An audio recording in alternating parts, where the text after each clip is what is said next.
Nadia, a 30-year-old CFO thriving in New York, has always sacrificed for her family. At JFK Airport, her heart shatters when she discovers her parents deliberately gave her the wrong flight date for a Maldives trip, abandoning her despite her spending $10,000 on the vacation. A message from her sister Vera, showing the family laughing on the beach with the caption "Wish you were here," cuts like a knife. The truth unravels: this wasn't a mistake but a calculated plan to exclude her from family joy. Will Nadia accept this betrayal or rise to seek justice? Will the secret behind her parents' actions break her or lead her to freedom? A dramatic journey begins, where loyalty is tested and the truth is laid bare. As the final flight to the Maldives took off without her, Nadia dragged her suitcase out of the airport, her mind reeling with memories of the years she'd lived for her family. As a CFO, she'd built a dazzling career in New York, where high-stakes meetings and multi-million-dollar deals defined her daily life. But behind the glamour, she carried an invisible burden: responsibility for her parents and younger sister, Vera. When her father retired early due to health issues, the family's finances began to crumble. Her mother, with a voice both sweet and sharp, would call, lamenting mounting bills and Vera's unfulfilled dreams. Nadia, with a generous heart and fierce loyalty, stepped into the role of provider without hesitation. Over 3 years, she sent over $50,000, covering mortgages, medical bills, and Vera's futile audition expenses, the sister her parents hailed as the future pop star. But the truth, as Nadia was beginning to see, wasn't as simple as the thank yous over the phone or the rushed hugs during rare visits home. Each call from her mother ended with long stories about Vera: a small gig at a local cafe, a new song she'd written, or an audition invite that never panned out. Nadia, despite her meteoric rise as the youngest CFO at her firm, was rarely asked about her own life. When she shared news of a major project or an overseas business trip, her mother would murmur vaguely before pivoting back to Vera. "Your sister's trying so hard, Nadia. She needs the family's support," her mother would say, her tone laced with implication. Nadia swallowed the hurt, telling herself she did it all for family love, for their happiness. But deep down, she couldn't deny the loneliness, as if she existed only to meet their needs. The Maldives trip, in Nadia's mind, was a light at the end of the tunnel. After months of 80-hour workweeks, managing demanding clients and suffocating deadlines, she craved a vacation to reconnect with her family. When her parents suggested the trip, their voices brimming with excitement, Nadia felt a spark of hope. "We'll have time together, like old times," her father said, and she believed him. She wired $10,000 for flights and a resort, even declining a work trip to make it happen. Her parents insisted on handling everything, claiming they had credit card points and wanted Nadia to relax. She smiled, thinking it was their way of showing love. But now, standing outside the airport with a useless suitcase, she realized it was just part of a carefully staged deception. Memories of years of manipulation came into sharp focus. Nadia recalled her mother's calls, voice trembling about unexpected hospital bills, or her father's sighs about tough times post-retirement. Each time, Nadia opened her banking app, transferring money without much question, desperate to keep the family afloat. But the small questions she dared ask: does Vera really need more money for vocal lessons, or why is the bill so high? Were met with reproach. "Don't you trust me, Nadia?" her mother would say, her voice dripping with feigned hurt. "After all we've done for you, you doubt your family?" Guilt weighing heavy, Nadia stayed silent, kept sending money, kept sacrificing. Now, with the truth laid bare by Vera's photo, Nadia couldn't ignore the sting of betrayal. She scrolled through old texts, searching for clues. A message from her mother, sent 2 weeks ago, confirmed the flight for the 20th, but Vera's Instagram showed the family boarding on the 19th. That small discrepancy cracked the wall of trust she'd built over years. She thought of Vera, her radiant-smiled, sweet-voiced sister, always coddled by their parents. Vera, with her big dreams that never seemed to materialize. Nadia had been jealous once, but she'd learned to accept that Vera was the family's center, while she was the backstage financier, fueling those dreams. But what if it was all a lie? What if Vera wasn't just a beneficiary of favoritism but a player in the deception? Nadia sank onto a bench outside the airport, taking deep breaths to hold back tears.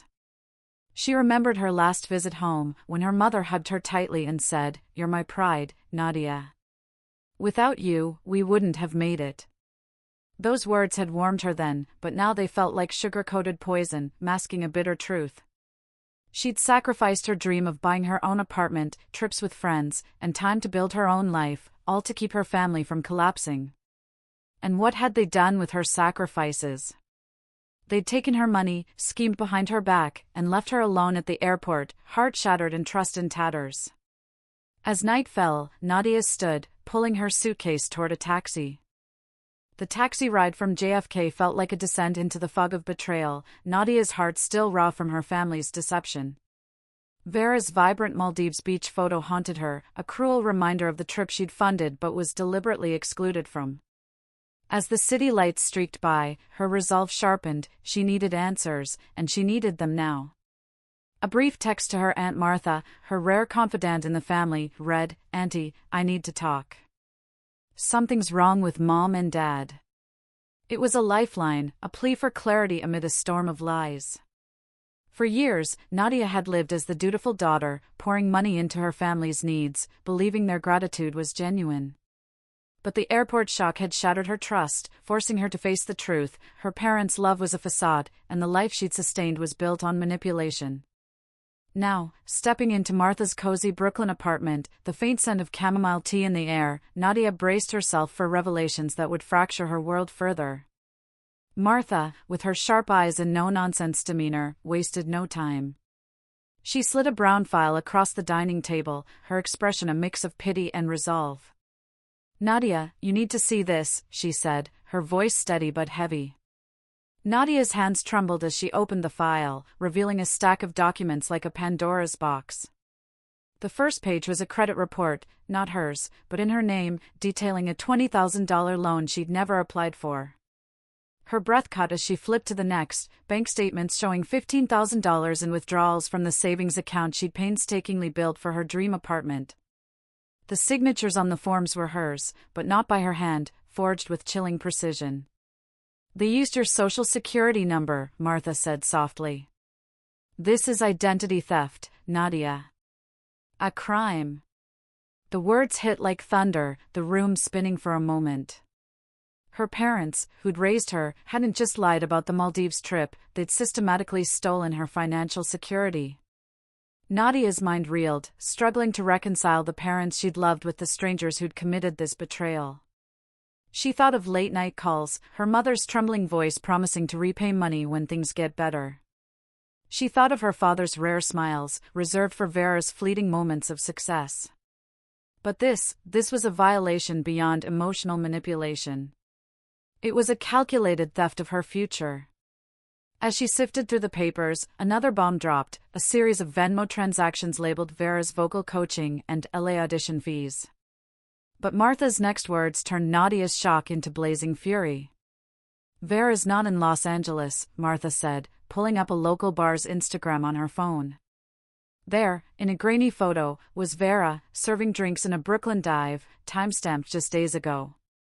The thousands Nadia had sent for Vera's supposed music career, months of payments for auditions in studios, hadn't gone to any such thing. They'd fueled her father's secret online gambling habit, a truth Martha uncovered through a bank contact who'd flagged suspicious transfers. The revelation hit Nadia like a tsunami, drowning her in a mix of rage and grief. She gripped the table's edge, knuckles white, as tears burned her eyes. She'd spent years believing she was helping Vera chase her dreams, picturing her sister on stage, microphone in hand, living the life their parents swore she was destined for. But it was all a lie, a meticulously crafted illusion to keep Nadia's money flowing. Her father's gambling, her mother's complicity, Vera's obliviousness, it was a house of cards built on her trust. How could they do this? Nadia whispered, her voice breaking. Martha reached across, squeezing her hand. "They've been living in a fantasy world, Nadia, and you were their golden ticket. But you're not alone now." Martha's words were a lifeline, anchoring Nadia as her world crumbled. The silence in the apartment was heavy, broken only by the distant hum of Brooklyn traffic. Nadia's mind churned with the sacrifices she'd made, not just money, but pieces of herself. The weekends spent working overtime to cover her parents' bills, the vacations she skipped, the dreams she deferred, all for a family that saw her as a means to an end. But the betrayal cut deeper than finances. It was the theft of her identity, her trust, her belief in the bond that had shaped her life. She thought of the Maldives trip, how she'd imagined laughing with her parents over cocktails, sharing stories with Vera under a starry sky. That dream was dead, replaced by a brutal reality. Her family had orchestrated her exclusion while draining her resources, leaving her to bear the weight of their lies. As the night deepened, Martha brewed another pot of tea, her presence a quiet anchor. She shared more findings, emails between her parents discussing how to keep Nadia on board with vague promises of repayment, and a credit card application in Nadia's name they'd nearly gotten away with. Each document was a fresh wound, but also a spark, fueling Nadia's resolve. She wasn't just a victim, she was a woman with strength, intelligence, and a career that proved her resilience. The anger coursing through her wasn't destructive, it was transformative. "What do I do now?" she asked, her voice steadier than she felt. Martha leaned forward, eyes alight. "You protect yourself. Freeze your credit, talk to a lawyer, and confront them. But most importantly, you stop letting them define who you are." Nadia spent the next hour on the phone, guided by Martha's calm instructions. She contacted her bank to report the fraudulent transactions, initiated a credit freeze, and downloaded a full credit report, shuddering at the extent of her parents' damage. But with each step, she felt a weight lift, as if she were shedding the layers of guilt and obligation that had bound her for years. The girl who'd rushed to fix her family's problems was gone, replaced by a woman ready to reclaim her life. She thought of Vera, pouring drinks in a bar, unaware of the lies swirling around her. Was her sister complicit, or just another pawn in their parents' game? The uncertainty gnawed at Nadia, but she pushed it aside. Vera's truth could wait, her own survival couldn't. Leaving Martha's apartment, the city's pulse seemed to sync with her heartbeat, a rhythm of defiance and purpose. The Maldives betrayal was the first crack in her family's facade, but these new revelations had blown it apart. Her parents hadn't just lied about a trip, they'd built a life on deception, using her as the foundation.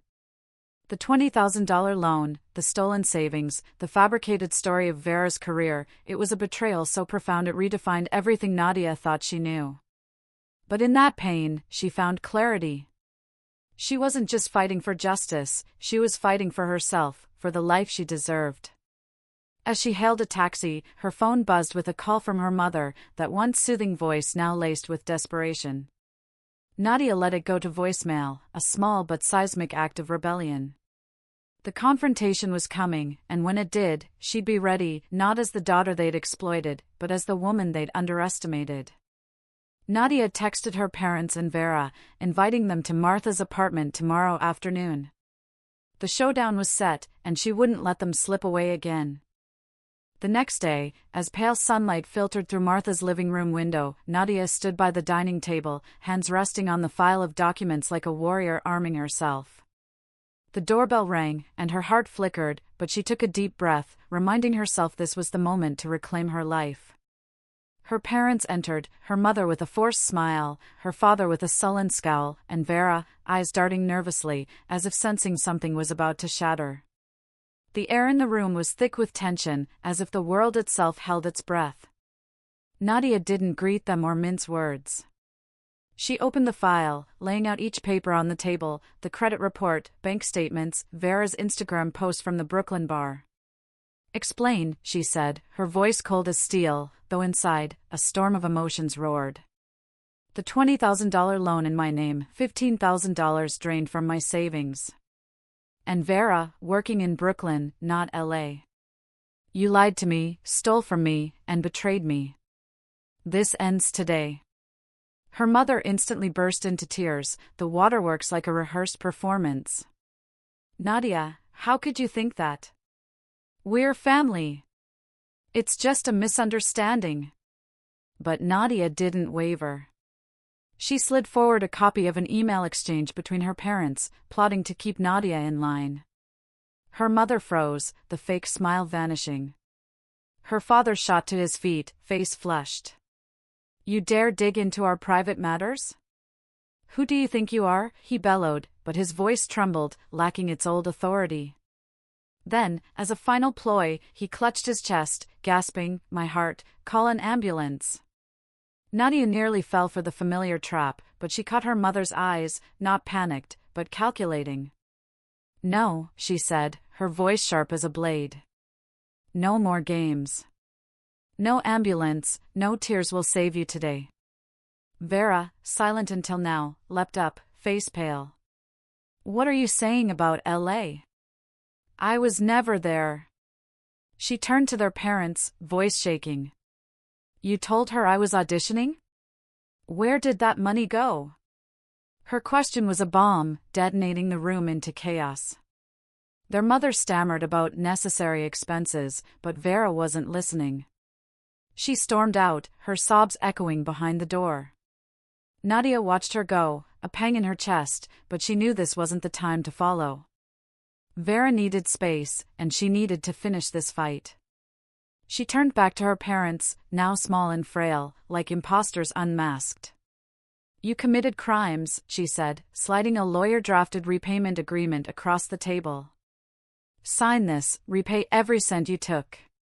Close the fraudulent credit card. And from now on, don't contact me about money."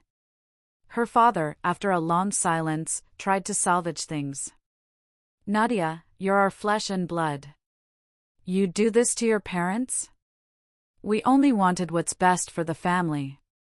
But Nadia cut him off, her voice like waves crashing against rock. "Best for the family?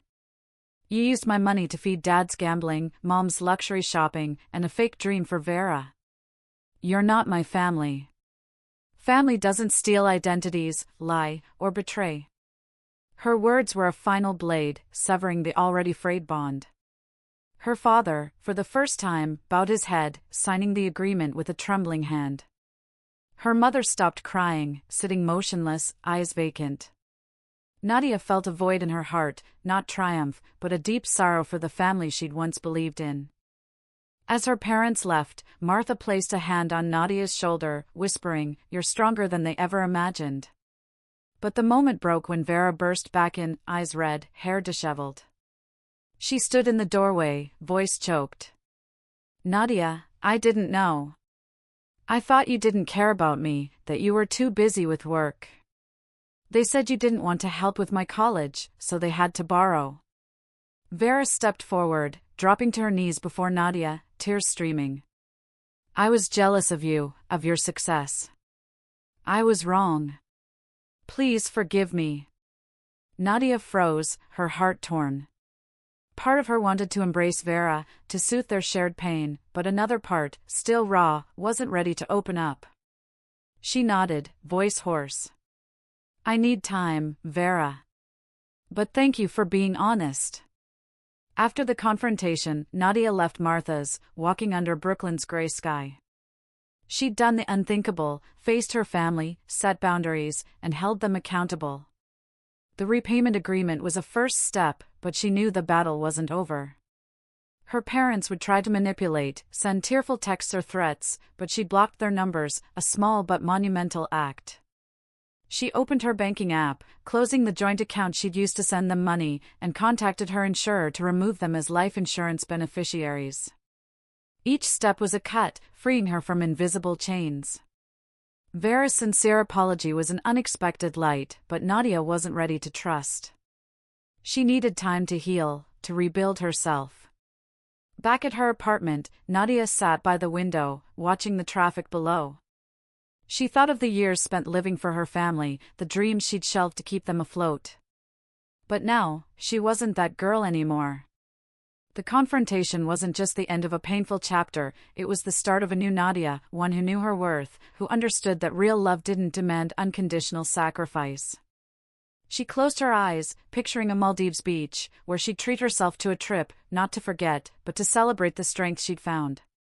Her parents had tried to destroy her, but instead, they'd given her an invaluable gift, freedom. In the days following the confrontation, Nadia's parents spiraled into a financial abyss with no escape. Without her money sustaining them, they faced the harsh reality of their lavish lifestyle.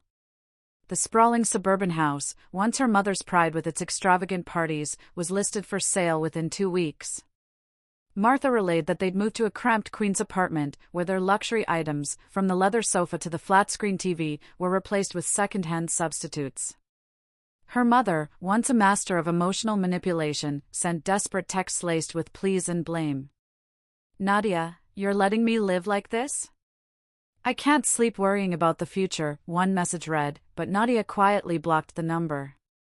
She was no longer swayed by their lamentations. The repayment agreement, overseen by her lawyer, ensured a portion of their meager income was transferred to her monthly, not because she needed the money, but because they needed to learn actions have consequences. But not everything was collapse. Vera, once the emblem of family favoritism, began stepping out from the shadow her parents had cast. After the confrontation, she left home, unable to bear the stifling air of deceit. Martha shared that Vera had found a small rented room, funded by her bar job and a new part-time gig at a bookstore. In a surprising move, Vera enrolled in a community college, pursuing literature, a passion her parents had never acknowledged. One evening, Nadia received a handwritten letter from Vera, the shaky script as if penned through tears. "Nadia, I never knew the truth about your money or what they did. I was wrong to be jealous, to believe you didn't care. I want to start over, even if it's small steps." Nadia read it repeatedly, fingers tracing the lines. Part of her wanted to rush to Vera, to ease their shared pain, but another part bore scars from years of being overshadowed. She folded the letter, left it on her table, and told herself, not yet, but maybe someday. Martha, her guiding light, remained an unshakable anchor. She not only helped Nadia finalize legal steps, from freezing her credit to overseeing the repayment agreement, but became a friend, a second mother. During long evenings at Martha's, she shared stories of her own family, how she'd once cut ties with Nadia's father to protect her peace. "Family isn't blood, Nadia," she said, her voice warm yet firm. "Family is the people who value you, who make you feel enough."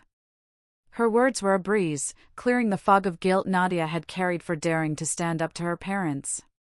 Martha also bridged the gap with Vera, gently updating Nadia on her progress without pushing her to forgive before she was ready. The confrontation's aftermath didn't just reshape her family, it illuminated Nadia's path forward.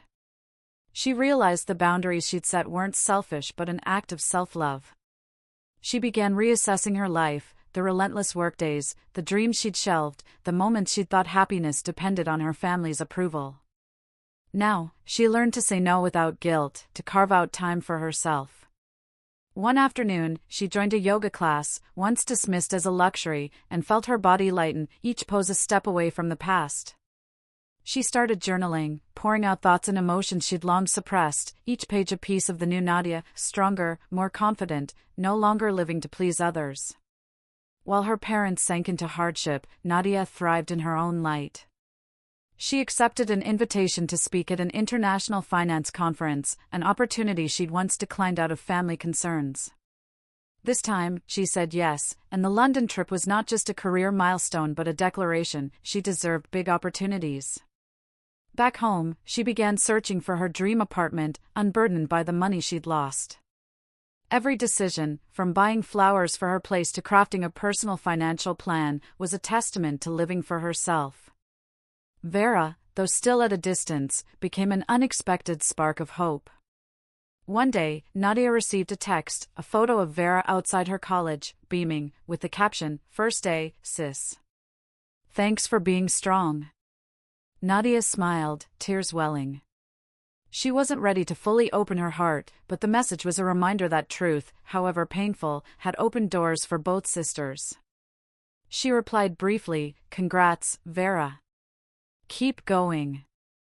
It wasn't full forgiveness, but a small step, a sign that wounds could heal with time. As dusk fell over New York, Nadia stood by her window, gazing at the city's glowing lights. The confrontation's fallout wasn't just a family's collapse, it was her rebirth. Her parents had lost their grip, Vera was forging her own path, and Nadia, for the first time, felt she truly belonged to herself. She knew challenges lay ahead, manipulative messages might resurface, moments of self-doubt might creep in, but she had Martha, Vera in the distance, and most importantly, herself. Nadia closed her eyes, took a deep breath, and whispered, "I did it. And I'll keep going." A new chapter was beginning, not in pain, but in the light of freedom and hope. The storm of the confrontation had passed, leaving Nadia in a new world where the fragments of the family she once knew lay scattered like wayward stars. But she understood that true happiness didn't lie in mending ties with her family, it lay in building a life where she defined herself. With that realization, she booked a flight to the Maldives, not to soothe her pain, but to declare a new beginning. As the plane touched down in the Maldives, Nadia stepped into radiant sunlight, the salty sea breeze caressing her skin. She wheeled her suitcase to a small resort, where waves lapped gently and the sky shifted from azure to fiery orange at dusk.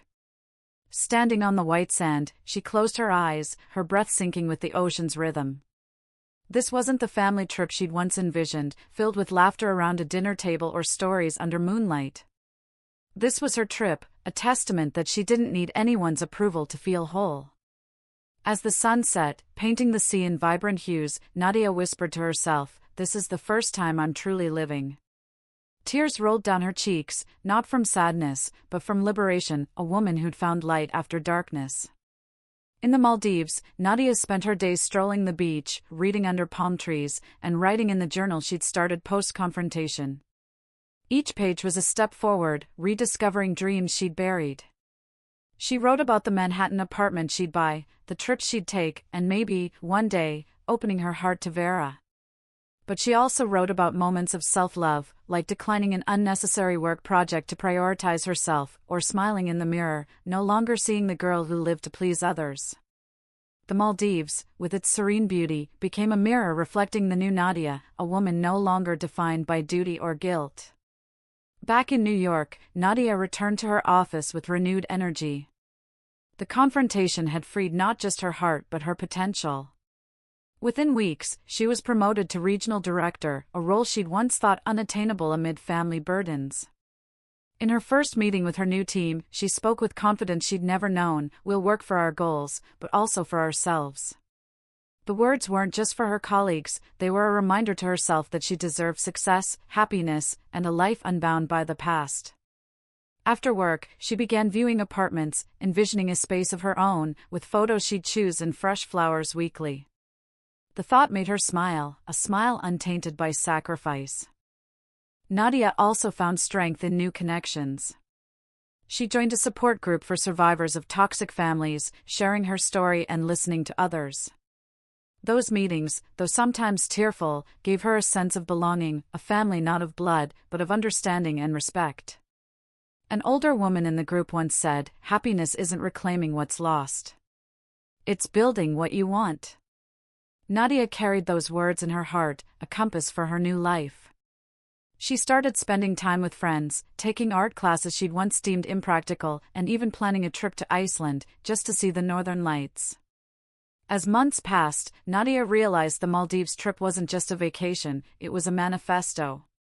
Her parents, still sending manipulative emails from new addresses, no longer held power over her. "We're living in poverty, Nadia.